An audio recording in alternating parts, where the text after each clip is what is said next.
Howdy, y'all. Voodoo coming at you.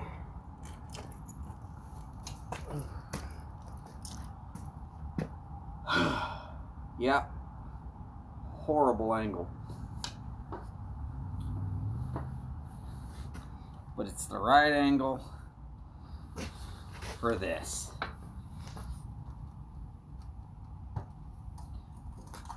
My favorite horse.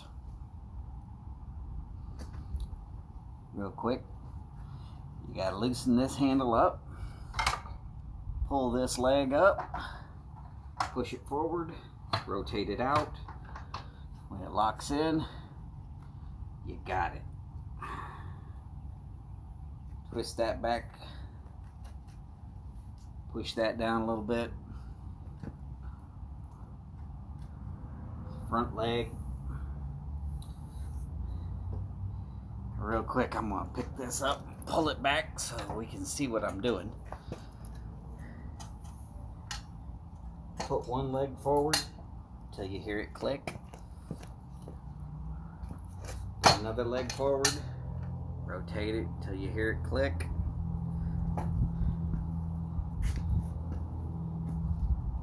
Stand on any one of those legs, pick it right up to you.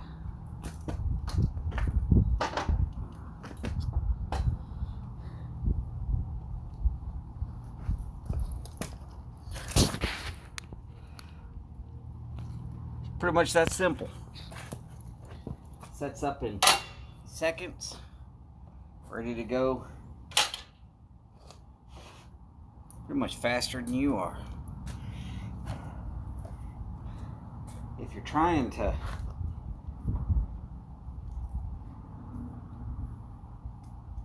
do something and it requires you to have a nice stable grip, you know what? This is going to be just easier if I do it like this. Comes with these nice rubber pads.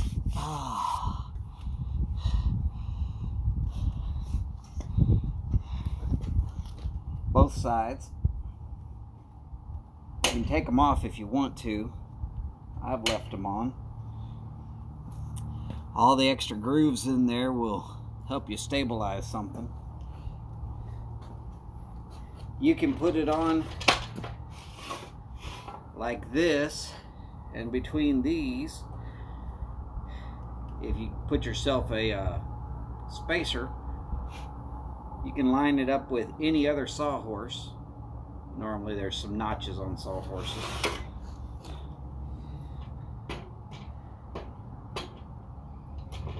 Great for making a table when you're working with large equipment.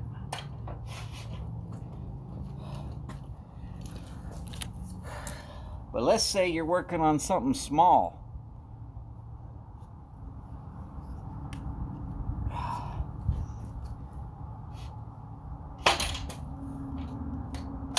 Put it in lock, press down with your foot.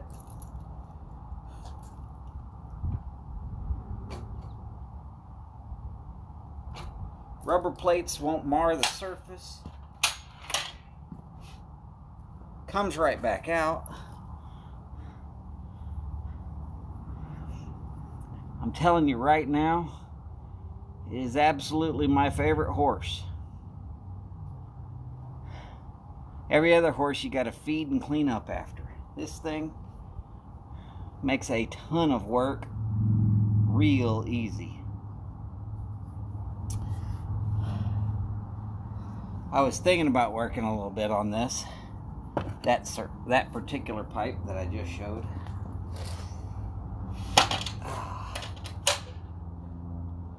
But I think I'm going to go ahead and break this back down.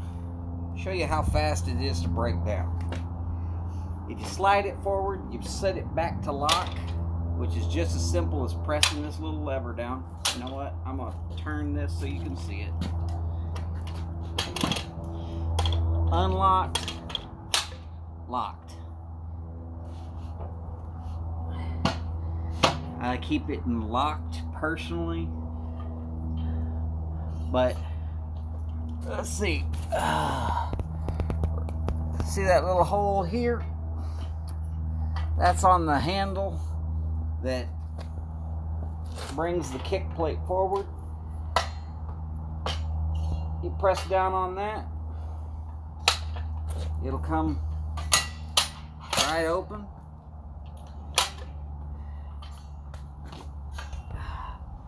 You bring that back a little bit. Take that. Take the other side. You can literally let it fall forward. Or you can pick it up like this, which is the wrong way to do it. But I'm trying to show what it's doing.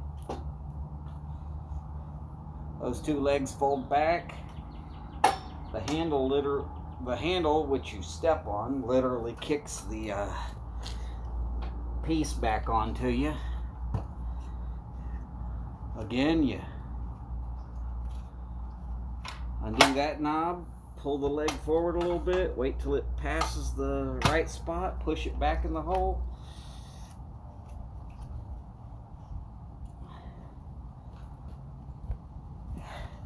Tap it down. It even has a little wheel on it if it's too heavy for you to pick up. Or if you're like me, you just throw it up on your shoulder and walk around with it like you're a bad man. And then later on in the day you ask for some aspirin or something because your back hurts. But that's it. Howdy, dingus. I'm gonna tell you, I first got this thing because I needed some help holding things up in the ceiling. Now, when you're working as an electrician, sometimes you gotta do a little sheetrock, especially if you're installing can lights, stuff like that.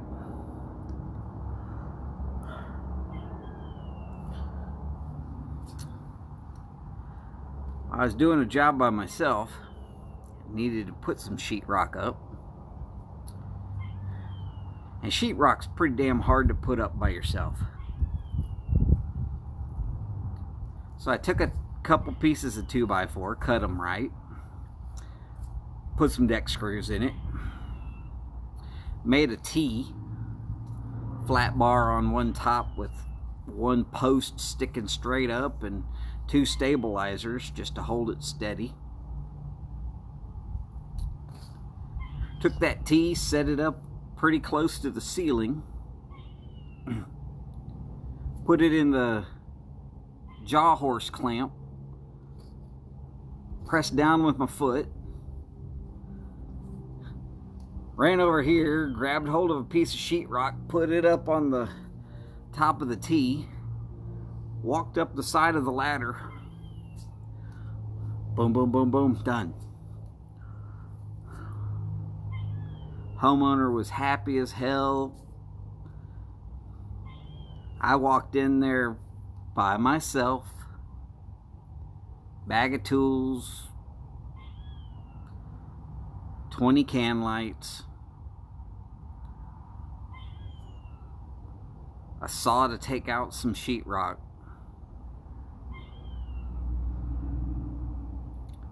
and in the time that he was, the homeowner that is, in the time the homeowner had gone to the store to pick up some sheetrock, well, I told him I wasn't gonna bring him or supply him the sheetrock, but he paid for the can lights, so I picked those up. I knew what he was wanting. Well, by the time he went to the store and came back with some sheetrock, I was damn near done with the job. I mean, you take the ceiling down, run a paddle bit right through the now this was in a 2-story home and it was on the bottom floor, so you couldn't get into an attic space. You just had to do what you had to do. Run a paddle bit, drop the wire,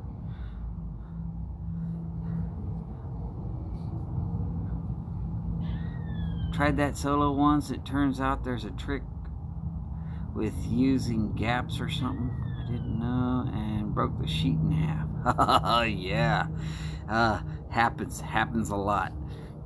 It happens quite a lot. Howdy, Todd. By the way, I didn't do this earlier.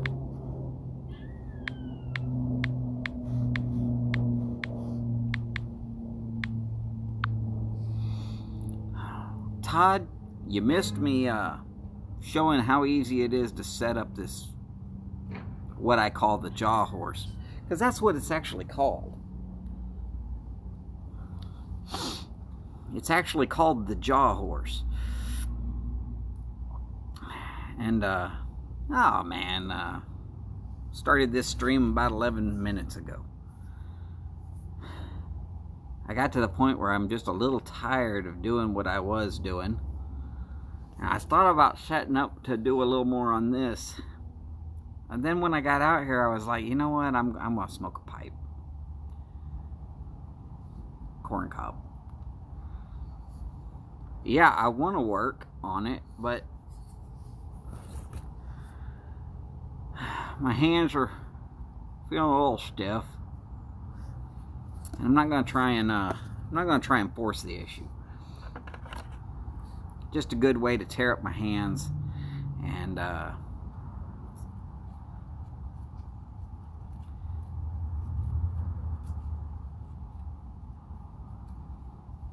pretty much, other than my hands getting torn up, I'll tear up some tools. And well, as an electrician, I found out that you got to really kind of respect and take care of your tools.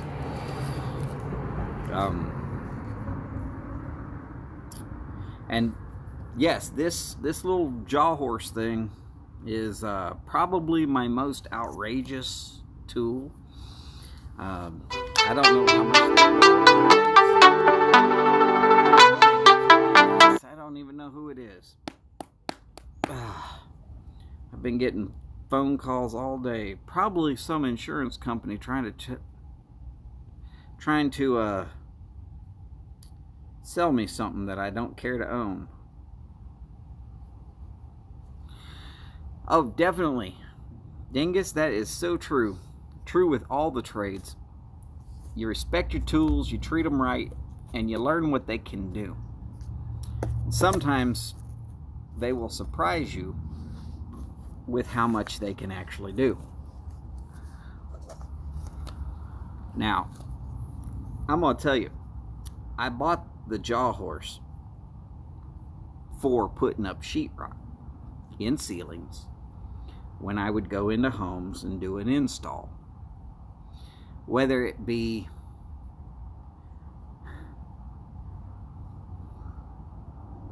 trying to put up just one sheet or just a strip or just a patch or whatever, being able to set the sheet up where I can get to it without breaking it in half, and being able to handle it and manhandle it and do what I need to do until I got enough screws or nails in one side that I can move the ladder and go down. Yeah, gotta remember, full sheet of sheetrock is 4 foot by 8 foot. I don't care how long you think your arms are, you do not have an 8 foot workable wingspan. You might actually have 8 foot of wingspan, but you can't work with it all. You really only got about 4 foot when you're up on a ladder.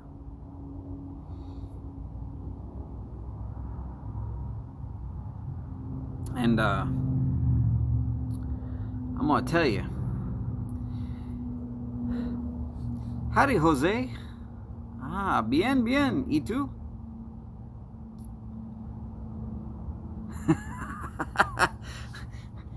Mouth is about 4 foot. Yeah. Mine is too. Every time I decide I'm bigger than my alligator mouth tries to overload my hummingbird. Yeah. That back there. Estoy bien también. I need to learn more Spanish.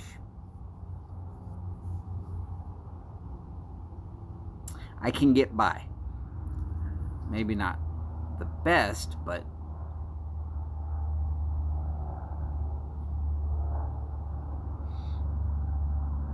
oh, Dingus, just in case you're wondering, Lil Fat Morgan is actually Todd Arnold. But at one point in time, he shipped some little Morgans to Martin at Over a Pipe. By the way, if you're not following Over a Pipe, oh yeah, you're following Over a Pipe. You're definitely following Over a Pipe. Otherwise, you didn't call in on Friday, and we weren't all sitting there going, holy crap, gold mine. I'm fine too. Okay, estoy bien también. All right. I will try to remember it. But, yeah, so there I was. I got the tool.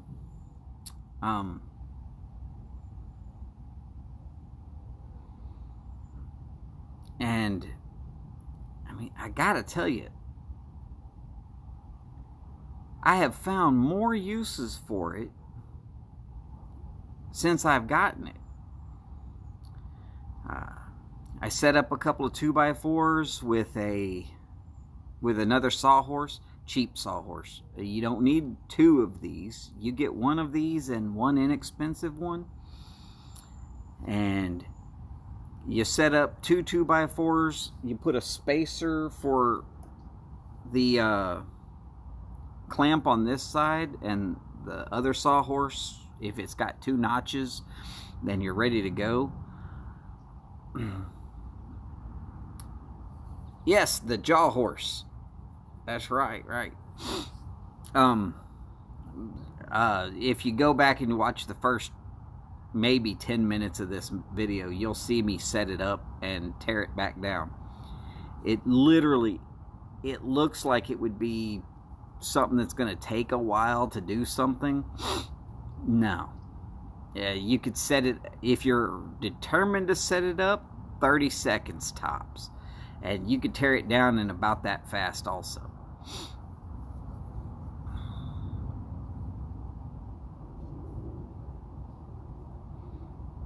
Oh. Jose, do you have a box opening? Oh, don't worry about it. Jaw horse, horse jaw. Yeah. It's whatever.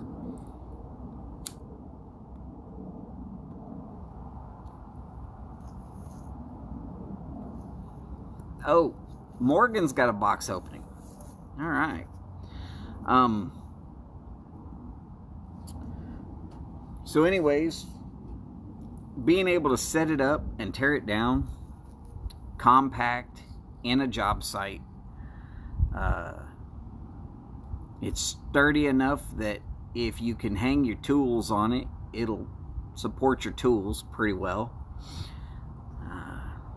It can be moved out of the way. Now, it is heavy. Don't get me wrong. It's not going to be one of those just light little things that you're going to say, okay, well, let me toss it around like one of these other sawhorses that is plastic and doesn't weigh anything. It's stout.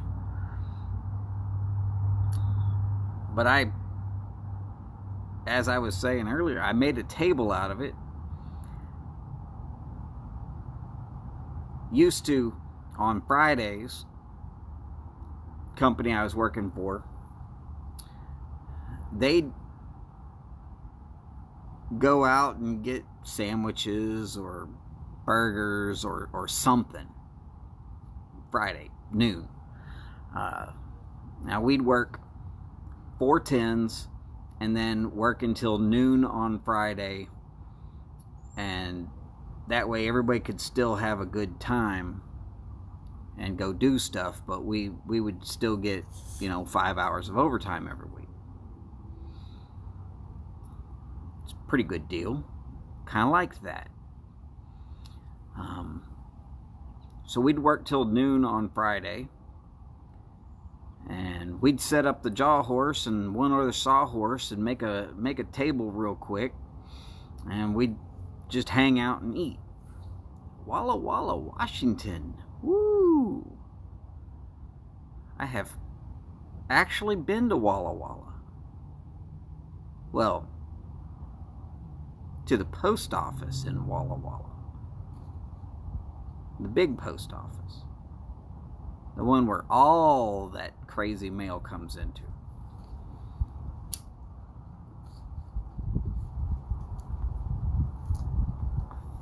Now I know why you talked about going hiking and taking your dad's pipe with you.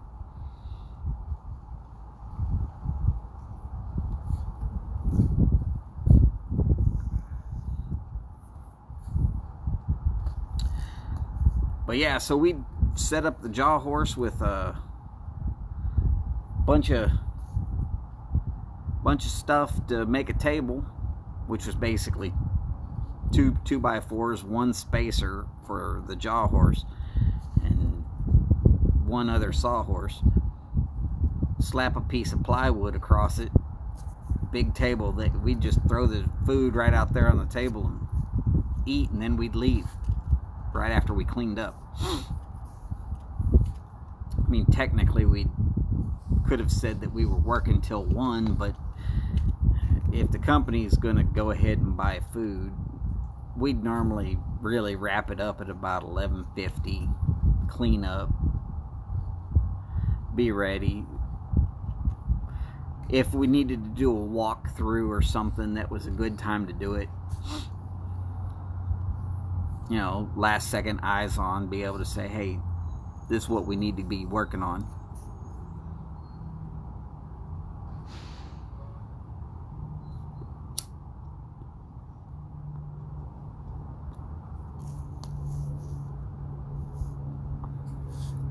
Hey, we're going to have the bus go by.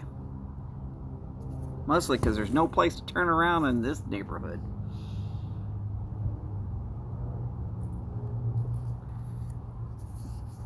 Out here by yourself again.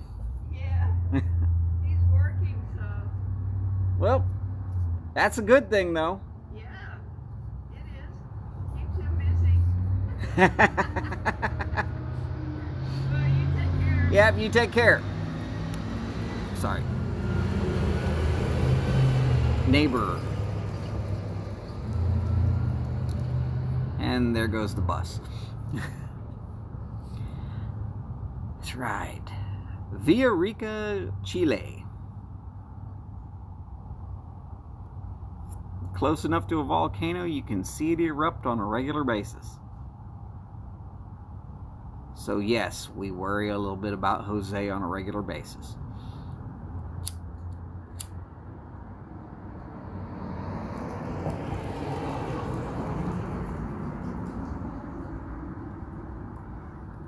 Yeah, it's a little above 60.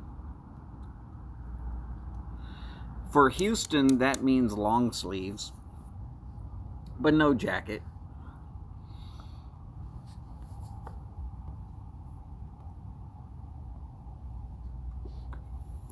If anybody thinks the Wolverines are a horrible team or are a great team, well, that's fine. This is actually to piss off my mother-in-law because she's a Spartan. I could really piss her off and get an Ohio State, but I might wake up to the sound of a frying pan hitting me in the head, and I'm not that brave.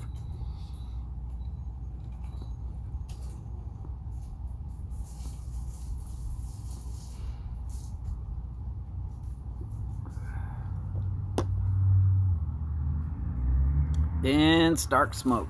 Man, alright, Jose. Well, if you start hearing real bad rumblings, you make sure to get off this thing and duck for cover. I don't know how close you are, but those damn volcanoes scare. It's about the only thing natural on this planet that scares me, because you can't outrun that steam cloud when it's coming at you. And even if you could, then the ash cloud's right there with it. Dangerous stuff. Dangerous.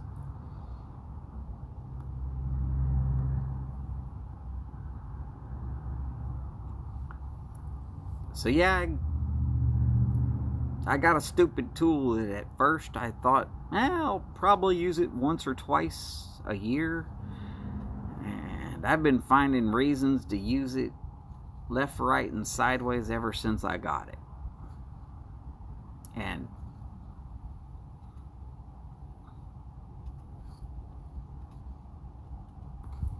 okay, well, roughly 10 miles, yeah. Yeah, I mean, you're pretty safe.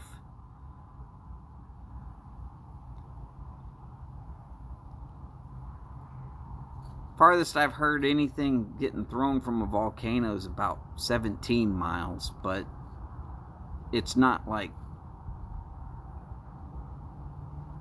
it throws everything 17 miles.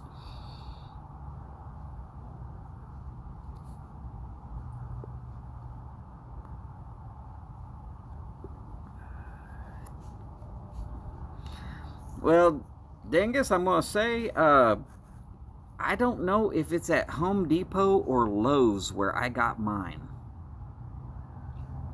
It's one of them or the other. I do not remember which. I will tell you, it's worth every penny. And, well, you saw me literally pick up the Jaw Horse with this piece of briar, and it only had contact with maybe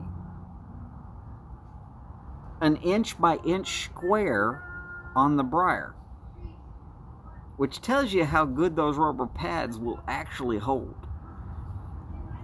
Because there I am picking up the whole thing with just one finger.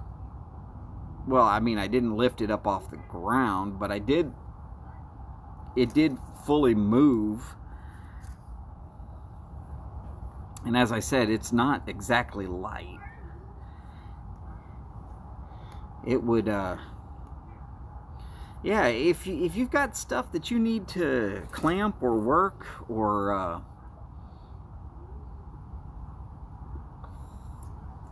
oh yes, Home Depot definitely still exists here in the United States.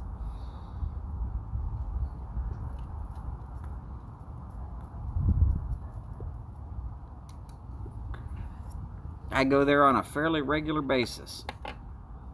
There and Lowe's. Just because I'm always needing something. Hey, you own a home, guaranteed you always need to fix something. And if you're not fixing something this week, give it a week. It's something else.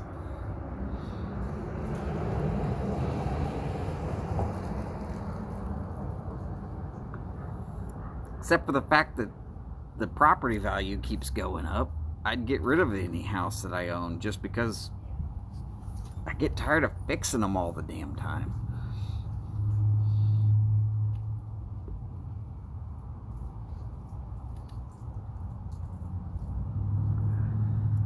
But yes, there's almost always something to do.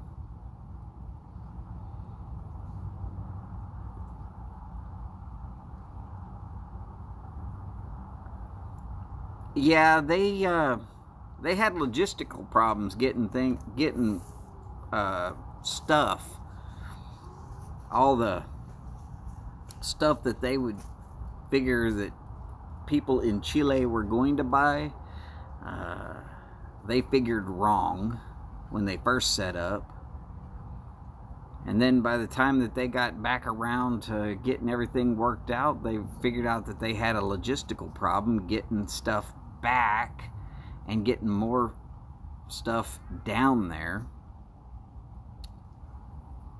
They started with a bad plan and they stayed with it. And it bit them in the butt.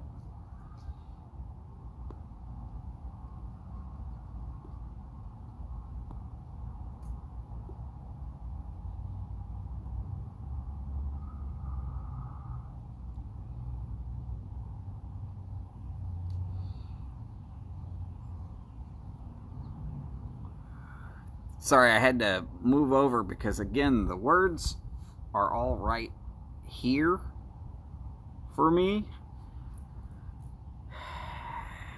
And they're all in white. If I could figure out how to change the color of the words, I would be much better off.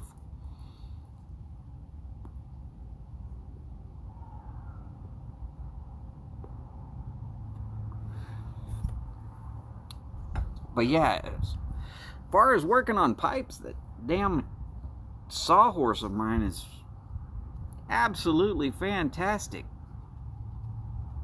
With just a little press of the foot, you can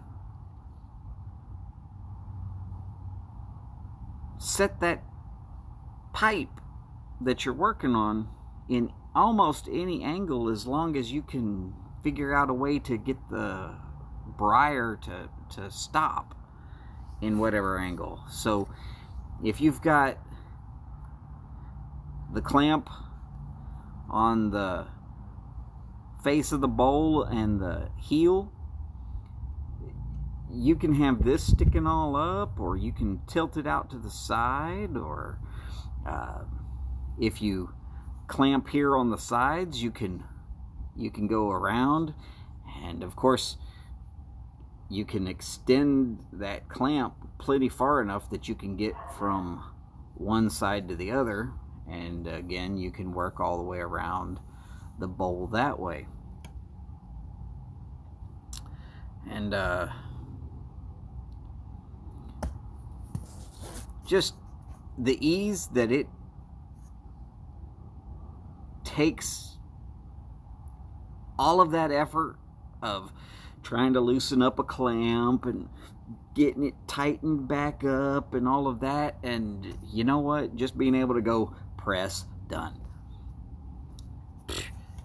So much easier. The only thing you ever have to worry about is, did I lock it or did I not lock it? And with briar, I don't press down super hard until I know I've got it where I want it. And never really super hard. But like if you're working with metal, or you're about to saw on like regular lumber, you can just really crank down on it. Oh,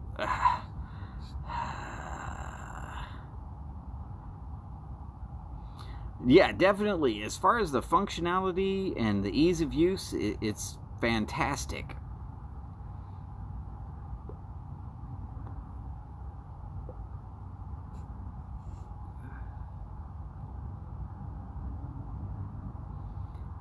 Yeah, well, Santana or Santa or Satana, or something. Anybody wants to bring me a wood lathe, I'm probably going to accept it. I mean, I basically sold my soul to the U.S. government way back in the day when I signed up for the Army. So I pretty much don't have one of those left, and I figure if somebody needs my soul for a wood lathe, they can go wrestle with Biden right now. That'd be fine with me.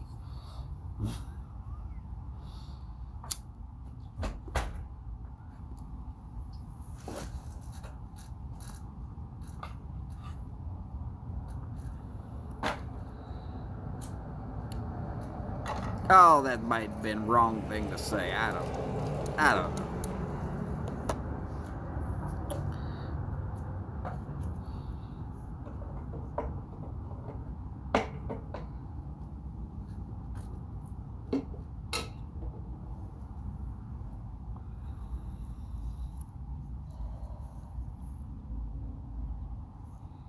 Just don't know.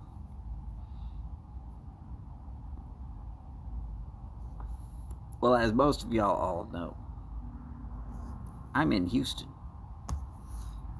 But whether you did know or not, I'm originally from California.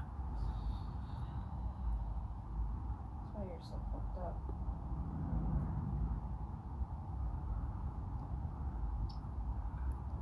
And as my wife said, that's why I'm so fucked up.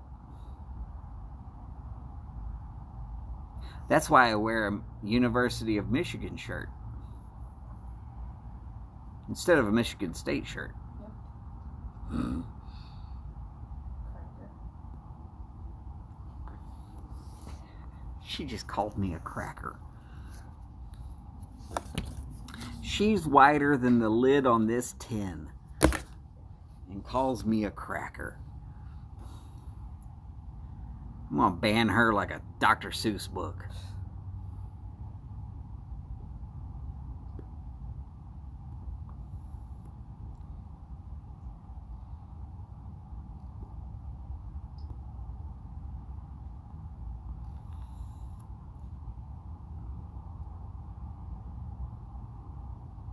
Yeah, my wife ain't right.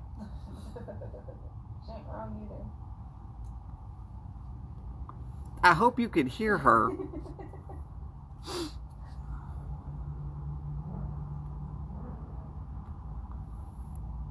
This is the crap I gotta put up with on a regular basis. And a mother-in-law. I'm either a glutton for punishment or I'm a saint. And I have got to believe it's not saint.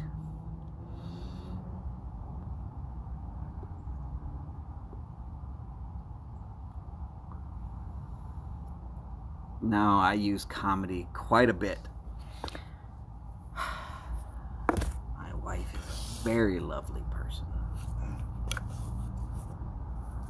Did you hear the comedy there?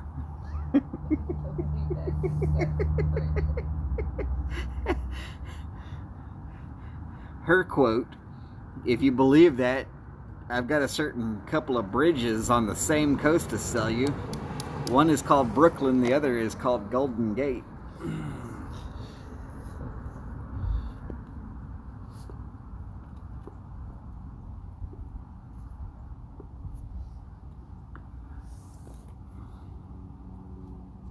You figure out how I got them both on the same coast. They're yours.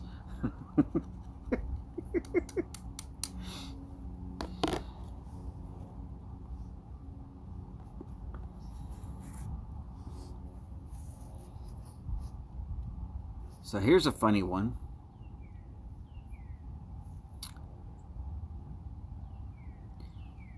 China knew about COVID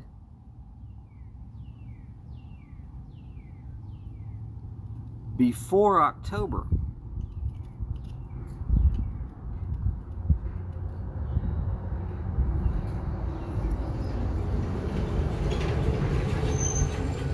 In around October, certain companies, I'm not mentioning any names of any companies, but one that I know of in particular, still not mentioning the name, sent all their employees home with their laptop computers and said, we need to make sure that y'all can work from home if something happens.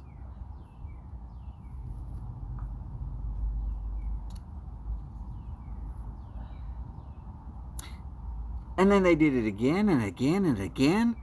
And it was like, what in the hell? And all of a sudden, poof, COVID.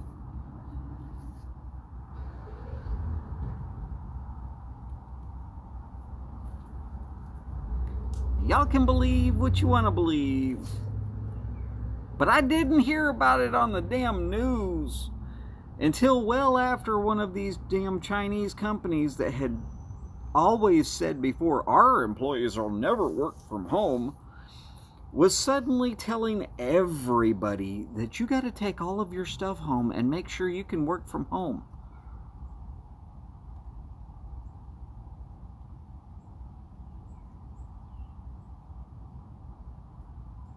And over a year later, they're still working from home. Pretty good though, because gas to drive 60 miles one direction is not all that cheap.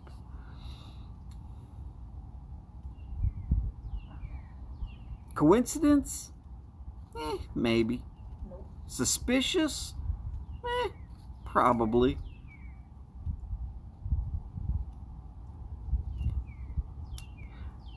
But I want you to go back and I want you to think about this.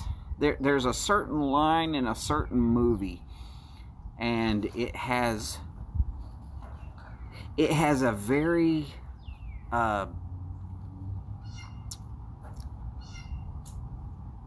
you can change the word Russian to just plain communist.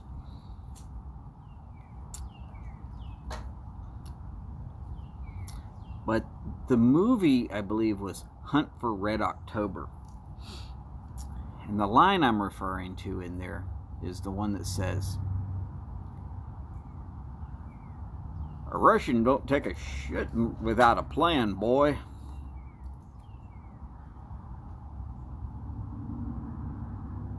Well, change the word Russian to just communist. And remember, China is still communist.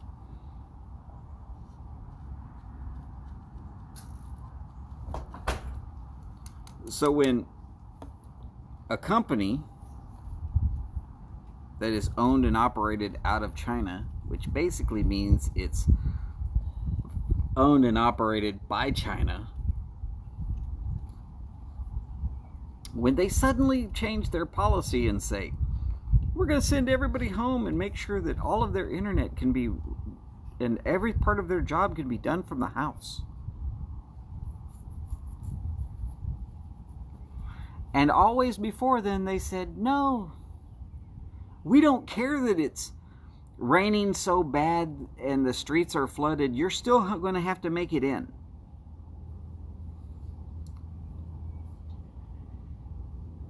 But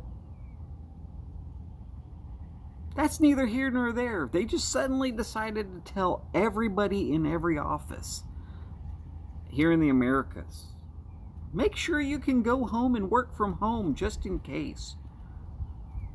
That started in, like I said, September, over a year ago, a year and a half now. By the way, Boris, Huva Ilta, glad to see you.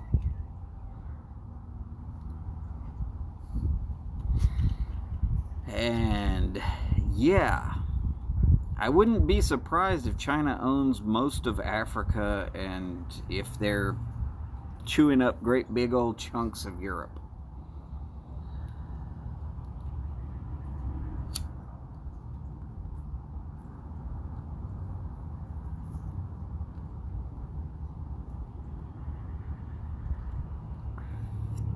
Oh, come on. Biden's not going to sell what's left of America to China. That was already done when they decided to use the Dominion voting system. This is all just formalities now.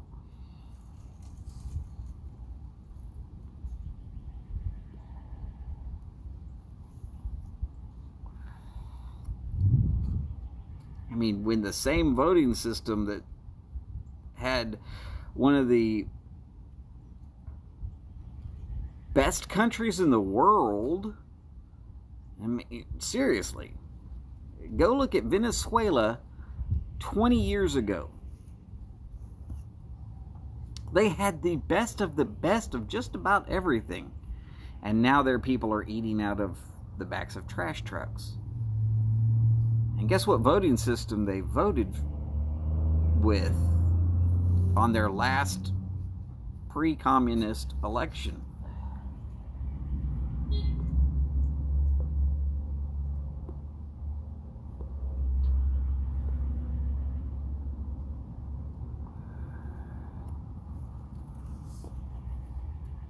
If you're guessing the Dominion voting system, you are correct.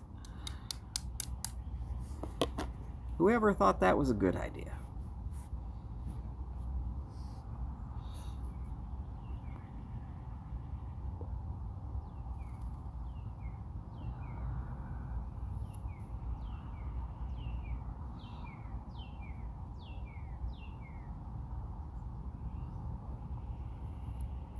Hey, you can watch the news as well as I can, and you can see that the media is goose-stepping right there along with them.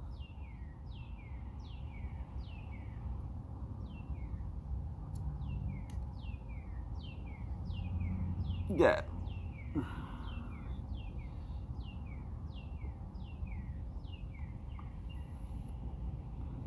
So I have a theory, and look, this works both ways.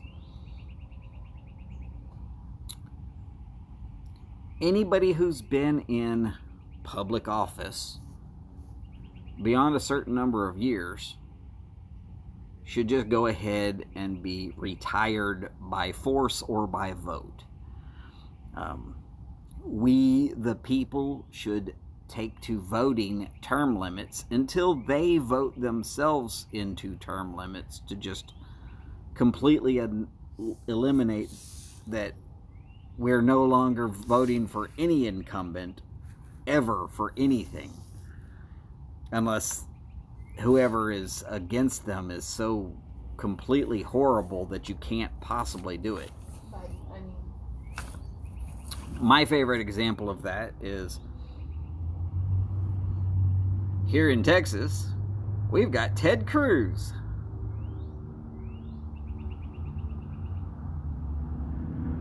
And then, of course, Robert Francis O'Rourke ran against him. And at first I was like, okay, well, and then I started doing a little research and saw that he was more crooked already than Ted Cruz ever dreamt of being. And then some of the things he wants, like, we're gonna come for your guns and open borders. Yeah, look, and I'm not saying that closed borders are the way to go, but open borders worked so very well for the American Indians, who they didn't control their borders, and look where they are now.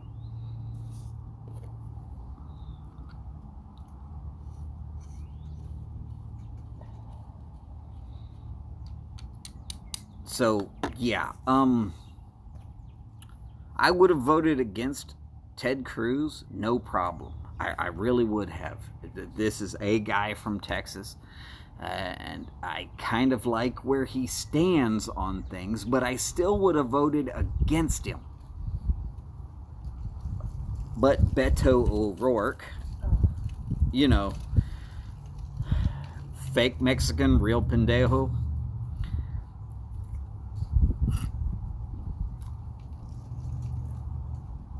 Yeah. I just couldn't vote for a guy who says, we're going to come for your guns. And we're going to open borders. What do I believe? I believe in the system that's already established. Yes, we're going to allow a certain number of people in every year. If they come in the right way. We just want you to do it legally. There's nothing wrong with saying we have an immigration policy. You do it legally, you're good. You do it illegally, you get shipped the... well, there's bad words there. But out of here. That's the same as you buying a house. When you buy the house, you say to the bank, hey, I'm going to pay you a certain amount of money. Well, and then you sign a contract and it makes all these things legal. Well, let's say that somewhere in that contract it says you can't have any of your family members living there for the first 10 years. Unless it's like your direct family, you know, your own kids. Basically, they're saying, hey, you can't move mom and dad, you can't move your aunts and uncles and cousins in. Well, if you've signed that contract, it's legal, it's binding. Sorry if you didn't read it. Well, immigration laws are like that contract. It's legal, it's binding. Sorry if you didn't read it.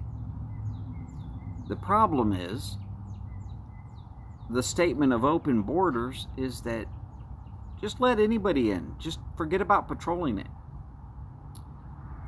So let's not worry about child trafficking. Let's not worry about drugs. Let's not worry about cartels with more guns than most small areas in Texas. Let's just let them all in. Who gives a shit? And then right after that, you know, they're also saying, hey, we're going to figure out a way to make all these people who are here illegal citizens.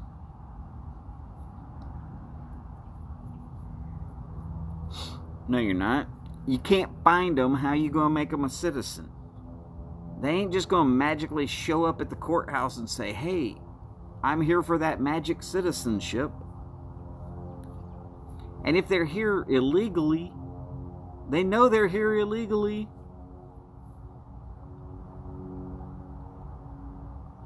And yes, I have been down to the Texas border.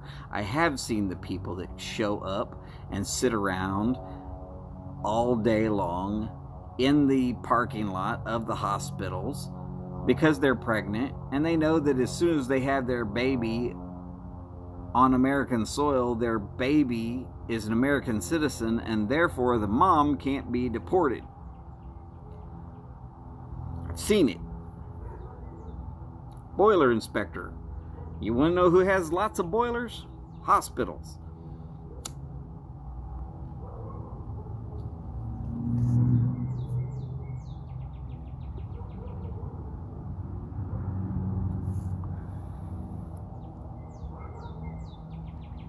The only question I really have for anybody that wants to think that I'm on a specific rant one way or the other,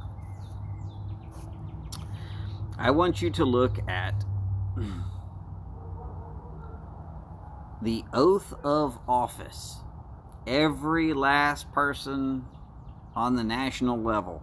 Now, I don't know about your state level, but everybody on the national level, the oath of office. And then I'm going to remind y'all that the oath of office is exactly the same for everybody except for the President of the United States, including the military.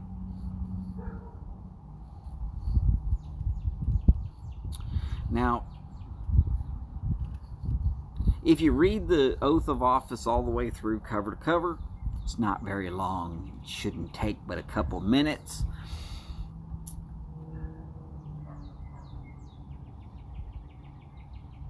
I keep wondering, where's the part in there that says, I'm going to uphold the Constitution, except for those parts that I don't like about it, against all enemies, foreign and domestic.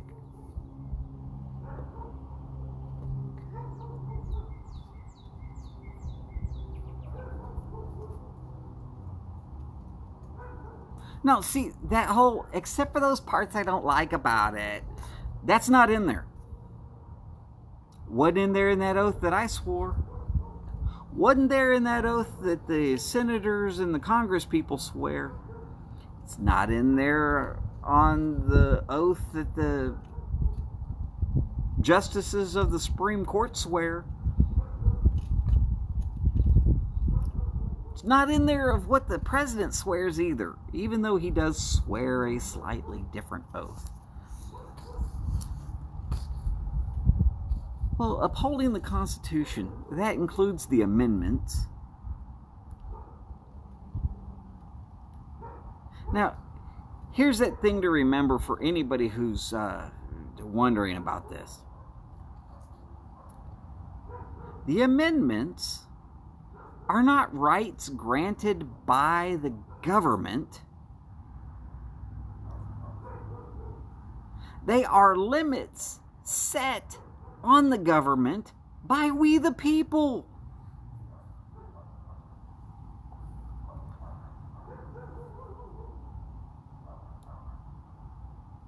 Oh, yeah, don't worry about that, Todd. I wasn't worried.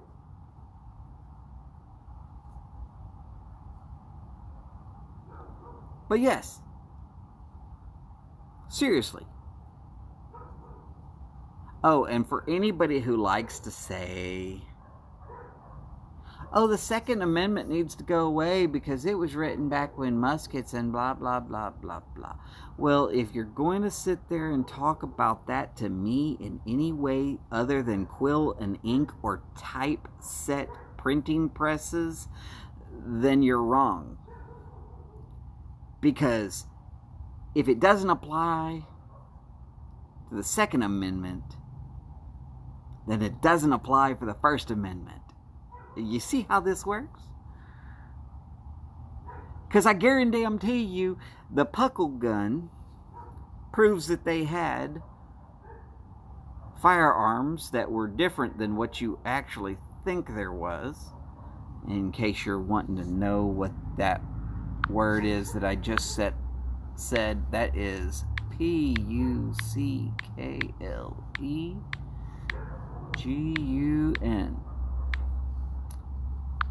And you can Google the Puckle gun. You can also look for semi-automatic firearms and when they were first invented and when they were first patented, and you will find out that there were actually semi-automatic firearms before the Civil War. There were also semi-automatic firearms before the War of the Revolution.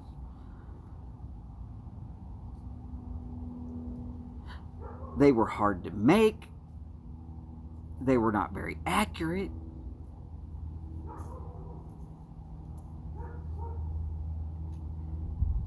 They were very hard to reproduce. But things got better. In fact, Thomas Jefferson, who sent Lewis and Clark on a certain expedition, sent Lewis and Clark with a supply of semi-automatic rifles.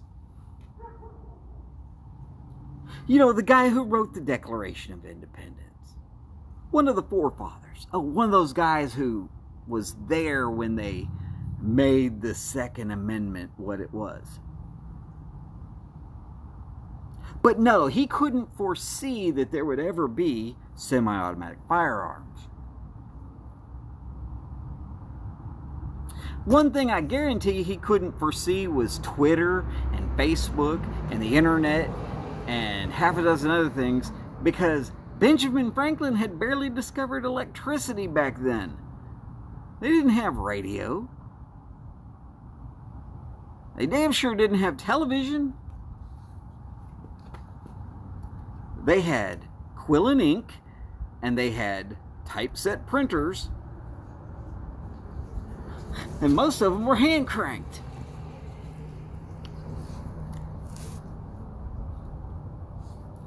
But hey, I digress. People think I rant about this stuff sometimes. It could be because I've actually studied some of the laws.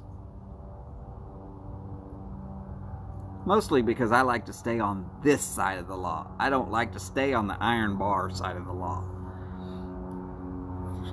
Not enough pipes or cigars to smoke on that side of the law. And I'll damn well guarantee that portion.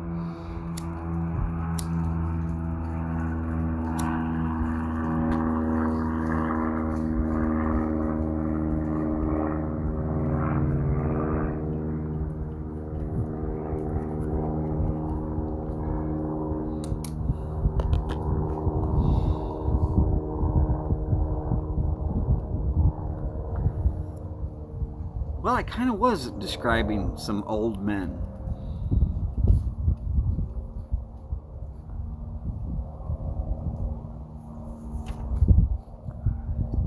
I mean, there was Thomas Jefferson and Benjamin Franklin in there. They're both on money.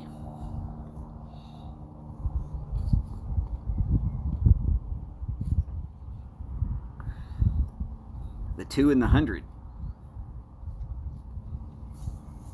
Oh, and yeah, way back in the day, I actually did a autobiography report on Thomas Jefferson. So I got to know a little bit about him from like way back. Then, well, I joined the military and they taught me a whole lot more.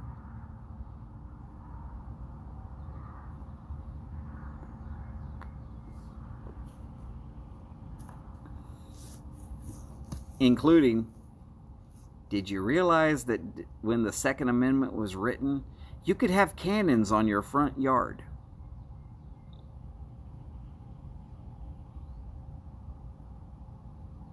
More powerful than any fully automatic rifle that you could ever possibly own. You could actually own one and have it set on your front lawn. And even have it sighted and fired on a fairly regular basis just to keep it in good working order.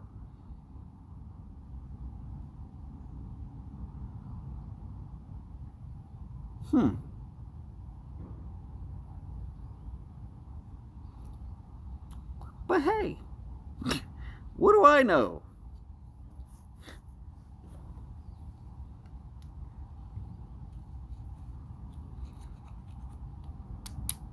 Oh, and please, somebody, no, don't do it. If anybody ever asks or makes those statements about civilians shouldn't own weapons of war, ask them if they know what a K-bar, a Japanese katana, a German bayonet, and an entrenching tool, also known as a shovel, all have in common.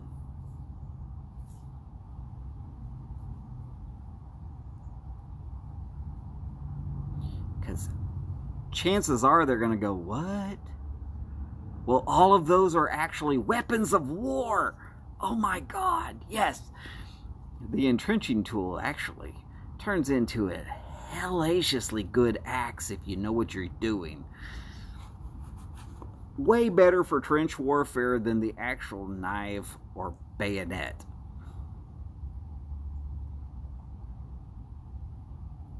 And this squirrel gets any closer, I'm going to pick his ass up and show him to you. Some brave little bastards. No, not just war. Weapons of war.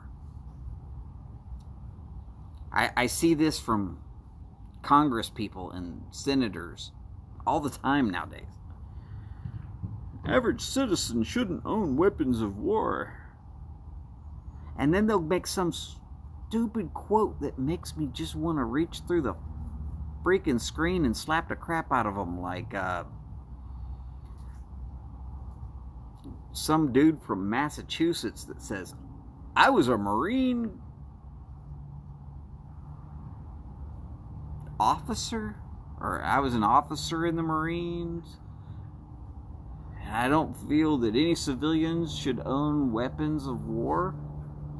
To which I'm wondering what portion of the Marines he was in. Merchant Marines, maybe? Because every Marine that I've ever talked to would straight up look at this guy and just laugh in his face.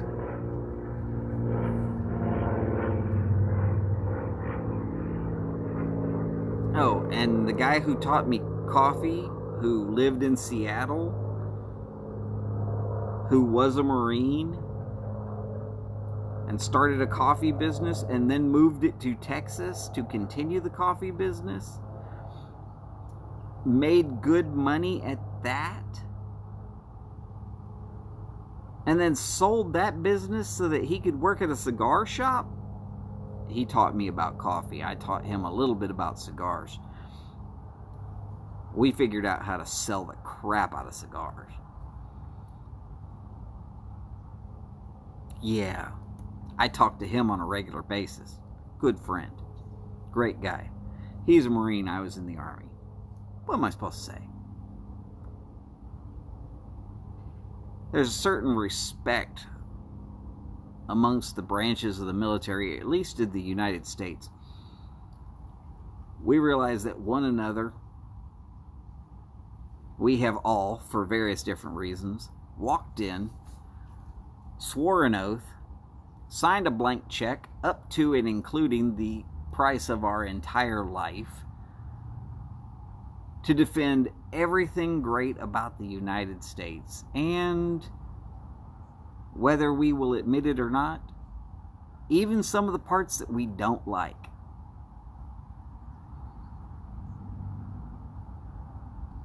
Well, we didn't sign an oath that says, I'm just going to defend the parts that I like.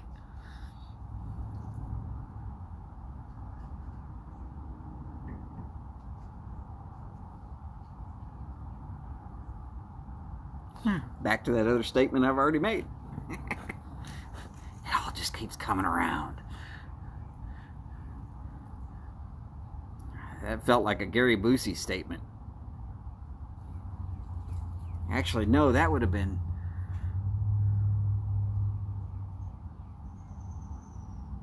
not Gary Busey, but he's in the same... You need a nap, Steph? You don't get a nap. There's no napping in YTPC. Just like there's no crying in baseball.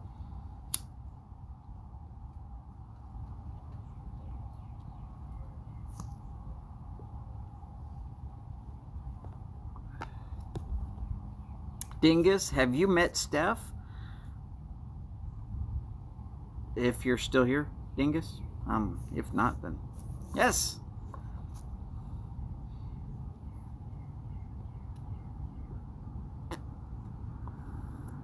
Oh, yes. And Steph's a hellaciously great artist. By the way, coming up here later on tonight, we are having Eddie Gray from the Pipe Nook. He'll do his live, and then a little bit later than that, should be having the Nashville Mafia. And I'm going to have to say, while I might miss most of Eddie Gray's show, and that's because dinner time tends to be fairly regular for me, missing out on the Nashville Mafia, on the other hand, is well, that's kind of painful because they're hilarious, especially when they start daring each other to smoke the worst tobacco. If you have not seen them with a big pouch of Largo, you have missed out. Cut out 10 masks, soda hat, started another, made an enchilada casserole. I'll be right there. Sounds like food. It'll only take me... Yeah, put it in the fridge. I can microwave it when I get there. You might be awake by then. I don't know, 3:42. I should be able to be there by about 3:42 in the morning.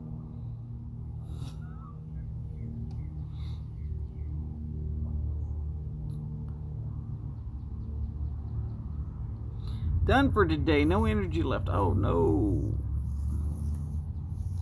Largo and Bacon Old Fashioned and same show. Yes. Yes, that was an excellent show, wasn't it? Alright, Steph. Go grab a nap. In fact, my pipe's almost done anyways. I spent more time talking than I did about... Steph, it takes you 14 hours from here. I know where the cops ain't. No, I'm not coming. It's not happening. It's not happening.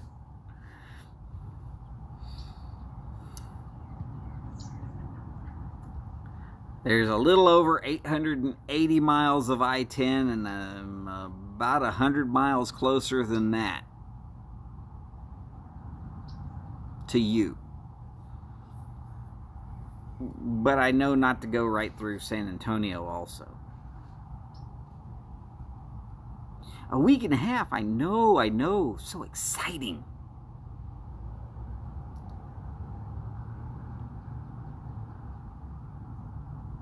So we're shooting for Friday?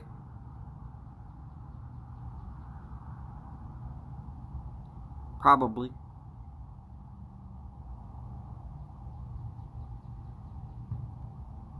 Can set up and do a live tailgate.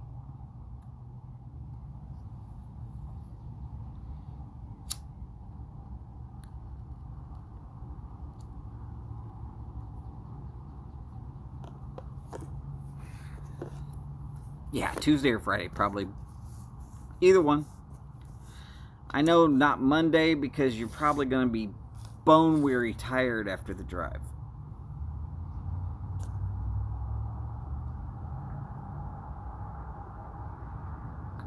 And in case anybody's wondering, yes, Steph and Skip and I are probably all going to be in the same place either Tuesday or Friday. Not next Tuesday or Friday, but the one after that. That might be one hell of a good show to watch. If I ever get up to anywhere in Washington again, I will definitely go looking for you.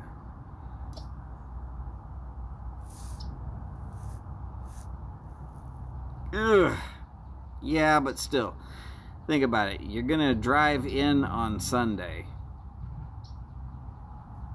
You're exhausted, but you're still going to be doing stuff on Monday. Chances are Tuesday you might have recovered a little bit. Friday, you know, day to relax and just chill. Probably be good also.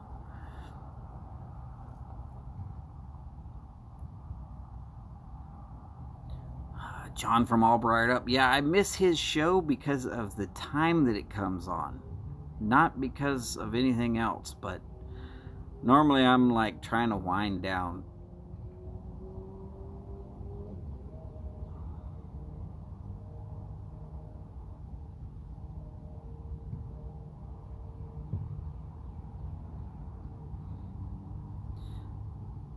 Oh no, the best crossover ever would be if we could all somehow get to Las Vegas at the exact same time during the Big Smoke.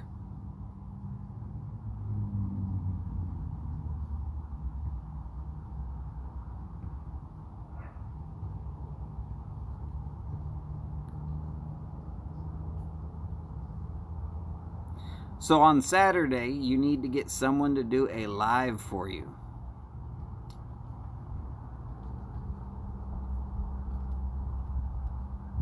We'll have to see what we can do.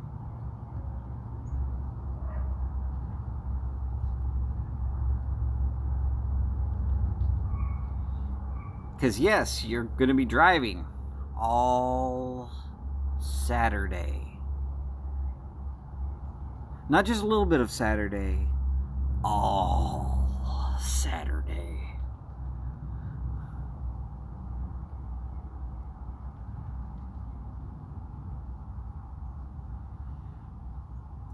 And then on Sunday, you're probably going to be just destroyed.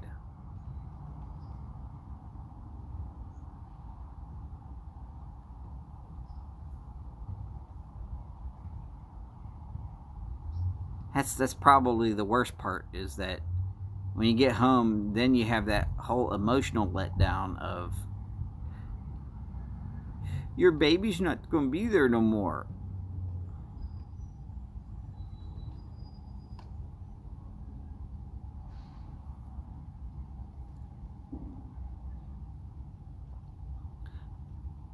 Jose, I'm willing to bet that they have to take turns. Because after about 6 straight hours of driving, you start getting that foggy...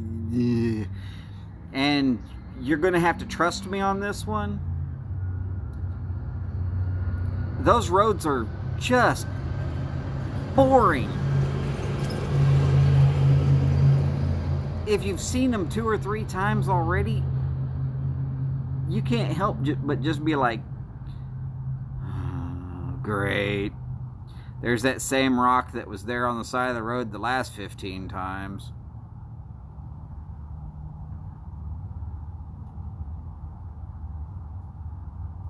Uh-oh. Boris is back to the cold. Luckily, Houston is not. At least not yet. Unfortunately, it'll probably be a cold day in hell by the time it actually gets to be warm again. Oh wait, no, that was last Tuesday, right?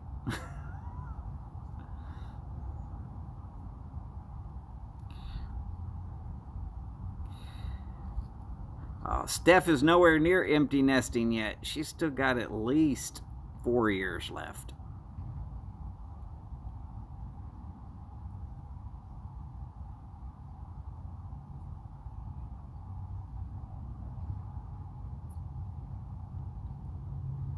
But if I know Steph, she's still going to be kind of mopey about having any of her kids no longer there.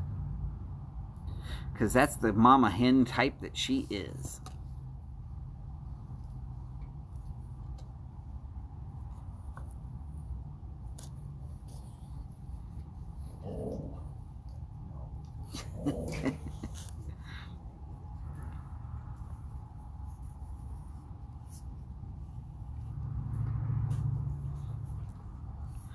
Alright, well, I've been on here hour and 20 this time. Probably gonna run out of battery if I don't get off here pretty quick. Ladies and gentlemen, it has been so much fun as always, having y'all around. For those of you who missed the jaw horse at the very beginning, it's not going to take more than about the first 10 minutes. If you got the time, great. If you don't, hey, no big deal. Not cold yet. Oh, it's only freezing.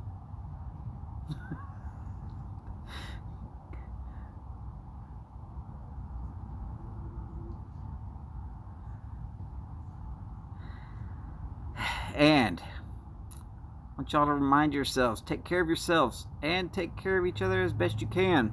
We are pretty much the only community we've got, and such a great community we are. You don't believe me? By the way, we should all be saying howdy to Prince Skip. I didn't see him, but yes, Skip has been princed. Or maybe he's the artist formerly known as Skip. That would make him a prince also? Yeah, I believe so. In case you're wondering what I'm talking about, go check out Boca de Boyton. He did his GAW today. We'll be seeing the Nicotine Czar on Friday. As always, ladies and gentlemen, y'all have a great day. Long lives, big bowls, and long ashes. Y'all take care. And oh, Boris, I feel bad for you, brother. You especially, sir. Take care, and I will see you soon. Be safe. Bye now.